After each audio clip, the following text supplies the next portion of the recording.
The Book of Jubilees, called the Little Genesis, tells of divine angels revealing a hidden calendar, one that might have changed how time itself was measured by early faiths. Then there is the life of Adam and Eve, a retelling of the fall of Eden. This version speaks not only of Adam's grief, but of Satan's deep hatred for humanity, explaining his rebellion in greater detail. If this book had been accepted, would our understanding of sin, redemption, and the role of the adversary have been different? And what of the apocalypse of Abraham? It describes a great spiritual battle, a cosmic war between light and darkness, foretelling a judgment never made in our accepted biblical tradition. Could this text have altered how both Judaism and Christianity viewed the end of days? Finally, the Ascension of Isaiah speaks of a visionary's journey through the seven heavens, where he is told of a divine child who will be born, live humbly, and die at the hands of the wicked, only to rise again. Similarities to the life of Christ are undeniable. What do these stories tell us about the faith of the past, and why were they erased? For centuries, these books existed alongside the scriptures we now know as the Bible. But as religious institutions solidified their authority, decisions were made.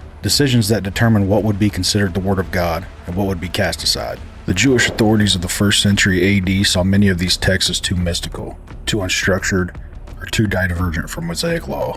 The Pharisees and Sadducees, who shaped the early Hebrew Bible, rejected books like Enoch because they did not align with their rigid theological framework. In early Christianity, church fathers such as Irenaeus, Origen, and Tertullian engaged in heated debates over what should be considered inspired.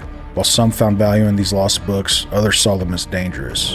In the 4th century, official church councils took decisive action. The Council of Laodicea in 363 AD and later the Council of Carthage in 397 AD formally excluded texts that lacked apostolic authorship.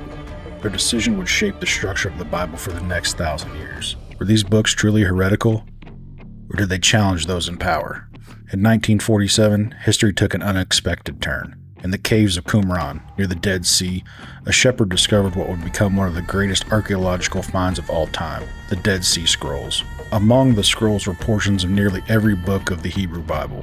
But there was something more. Hidden among them were fragments of the Book of Enoch, proving that this text had once been held in high regard by early Jewish sects. If the early followers of Christ read Enoch, why was it later cast aside? As these discussions resurface, we are forced to ask, did we lose something vital when these books were removed?